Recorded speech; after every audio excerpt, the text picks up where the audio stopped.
Hey, let's put this rumor to rest right now. Every once in a while, one of the trolls will come onto this channel and say, Colin, all you do is look at black crime and how it's wildly out of proportion. Black on white, black on young, black on old, black on gay.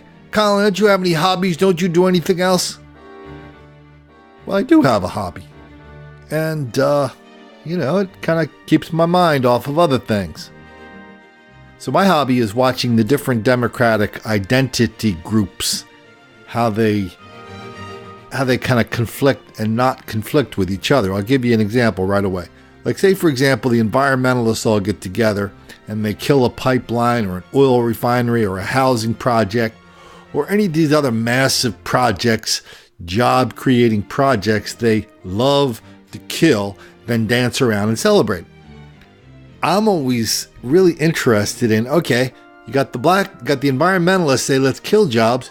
You get on the one hand, on the other hand, you got the black people saying, man, we wouldn't go around bunking people on the head if we just had some jobs. And so I don't understand why, how the black people don't come out in public and go, hey, what's up, environmentalists? Why are you killing our jobs? All we get is that guy Van Jones stepping up on CNN and saying, we're going to put black people to work in solar plants, making solar panels up in Buffalo. Yeah, all of them. That's the solution, people. And everybody when that happens, all the people on the panel, all the liberals on the panel, they just look as if the skies parted and they received the wisdom of the heavens from Van Jones. I mean, there's lots of examples. What about this enormous level of black rape in this country? The level of black on white rape versus white on black is thousands and thousands and thousands to one every year. And that's how wildly out of proportion it is. Yet, when it happens, I'm always expecting somebody from a woman's group to come out and go, hey, Van Jones, why are you and your fellas always, doing the worst possible thing you can do to a white woman? By our definition, why are you doing that? You never hear anybody say that. But what you do hear is these academic feminists on college campuses go up and said, hey, yeah, that kid had 6 beers and he was very aggressive towards that sorority girl. That's rape. Let's lock him up for the rest of his life. And you say, what about those other rapes? Well, we don't know about that. Go away. And so, but the other interest group I like to watch are the gay people. I mean, there's an enormous amount of black on gay violence. We've documented it in both of my books. We document it here. But we also don't just document the violence. We document the denial. We document how gay people do not say a thing when black people victimize gay people, often in horrific ways, whether it's vandalism or taunting or harassment, robbery, assault, and murder. Wildly out of proportion among black people. You don't have to go very far to figure out how or why that's true. I mean, the numbers are there. What's the number I found a few months ago, and I've been using it ever since. When you look at, for example, black women in college, they say 60% of black women in college have been raped and 95% do not report that rape. Who do you think's doing that rape? Think white guys are systematically raping black women? How about the black on gay thing? Let's ask Don Lemon. Don Lemon's a big CNN reporter, a couple years ago, came out as a gay guy, wrote a big book about it. He talked about how being gay is the worst thing a black person can be because of the enormous amount of harassment and threats, violence, and murder directed against black people who are gay by other black people. There's so many dots that can be connected here, and these dots are growing so much. I think sometimes, these things are just going to continue to grow and grow, that they're going to connect whether anybody wants them connected or not. So I look and see at this black magazine, I think it's called Black Vidi or something like that. And the headline is Black Women and LGBT Students at Higher Risk of Sexual Assault. And they go through it, blah, blah, blah, blah, blah, blah, blah, blah, blah, blah, blah, blah. Okay, it is. I mean, it's true. But then the article ends and you go, oh, well, who's doing this assault? Who's responsible for the violence against black women and black gay people? Who? White people? Is there any group that's like out of proportion among the people committing this unspeakable violence? Anyone? Ferris? Anyone? Well, it's black people. Black criminality and black dysfunction is so far out of proportion in every single category. I don't know how long we can continue to pretend that it's not. And so when people say, well, you know, who's doing all this stuff, I'll say, well, it's the same guy, it's the same kind of people that on this subway train in Brooklyn, a black guy rolled into a subway train, saw a white gay guy sitting down there, started insulting him, beating him. And you'll notice on this story and the one to follow, they'll both kind of say, yeah, you know, it seems to be happening a lot. But the next story, but in this the TV story where we're going to show now, it's amazing how this is totally different than the Daily News story, because the Daily News story pretty much tells you who did it. This is a black on gay thing.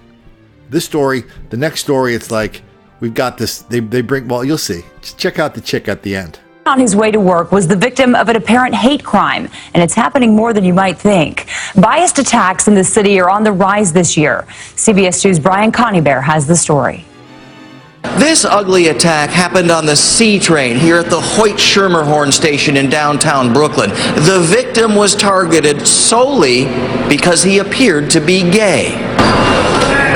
Police sources say the 29-year-old openly gay victim got on the northbound C train at the Franklin Avenue station in Bed-Stuy, headed for work in Manhattan just before 9 a.m. Thursday morning.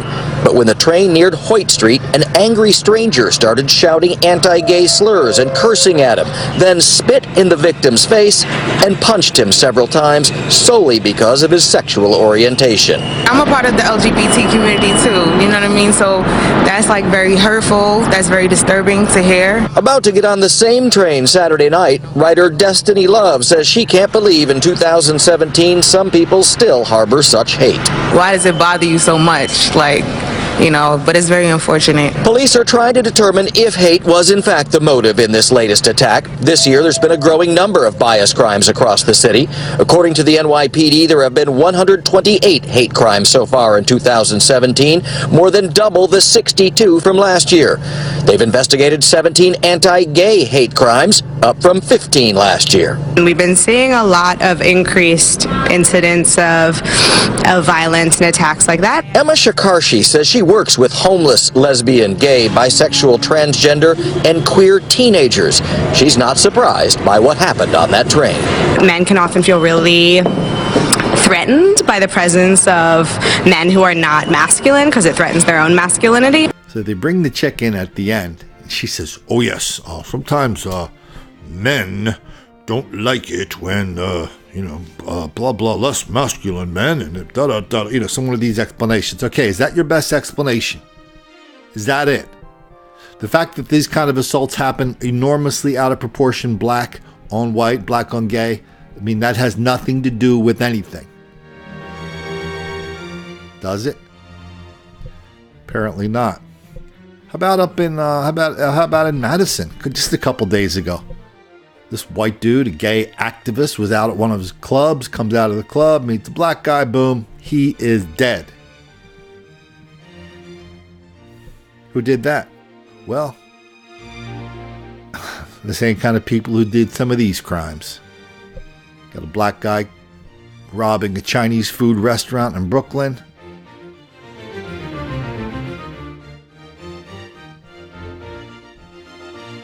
How about this crime spree in Long Island? According to police, a man tells the clerk that he has a gun and demands money from the register. The employee is seen handing over cash and coins across the counter. Anyone with information is asked to call police. New this morning, police in Suffolk County are searching for a person who robbed a Carvel ice cream store. It's the fourth Carvel targeted on Long Island in a matter of months. CBS 2's Allie Bauman is live in Lake Ronkonkoma with the latest. Allie? Well, it was in the final hour that this Carvel was open last night. Police got the call. It had been robbed, and this just adds to the growing list of sweet shops targeted on Long Island. Police with search dogs surround the Carvel ice cream shop on Ronkonkoma Avenue near 9th Street Saturday night. They were responding to a robbery call, the fourth Carvel robbed on Long Island since February. It's easy money. It's usually young kids or girls that are working in the stores. Over in Nassau County, the search is on for this armed thief caught on surveillance video bearing machetes and knives. He's suspected of robbing 3 Carvels and 1 Dunkin' Donuts in just over a month, stealing cash before taking off. Andrew Liu's Carvel shop was one of the 4 targeted. I kind of was expecting something to happen eventually, hoping that it wouldn't. No one was hurt in the Nassau robberies, but with this culprit still on the loose, authorities are warning shop clerks to be vigilant. And how about this bus, this bus full of people running around New York City? Does anybody here detect a pattern? Wednesday afternoon, Ralph and Hiromi Roll were driving down the Bronx River Parkway when they saw a bus full of school children living it up on board. The couple, so shocked at the sight, they pulled out their cell phones and started recording. You can't even see through the back window because all the kids are standing up while the bus driver is driving. At one point, one of the kids reaches outside the bus, run by Grandpa's bus company, and aims for the Rolls SUV. Oh, shoot. Okay. They are throwing a rock at us. I'm really in shock that this is what's going on, and the bus driver didn't pull over, put his emergencies on, and get some kind of help, which means that this is something that probably happens on a daily basis, and he's just immune to it. As Hiromi kept rolling, the kids on the bus escalated, one even giving her the middle finger. They was cussing me out, all kinds of stuff. I have kids. I would never want to know that my kid was on a bus coming from school, standing up without seatbelts or any type of supervision. I think it's appalling, actually. A manager here at Grandpa's bus company tells me the buses are not equipped with monitors, meaning the drivers are the only ones who can try to maintain control. I have no comment. We have no comment. About an hour later, the director of the bus company sent CBS 2 this statement, quote, "This type of behavior is absolutely unacceptable. The driver has written disciplinary reports on the students involved in this incident and submitted these reports to the respective school." I feel that I have a responsibility to those kids because we should all be responsible for all of our children. Is the pattern not significant? Well, of course the pattern is significant. How do we know it's significant? Because you're the one who set up the test for significance. You're the one who said women and gay people on campus are targets of violence from sources we don't even want to think about what they are.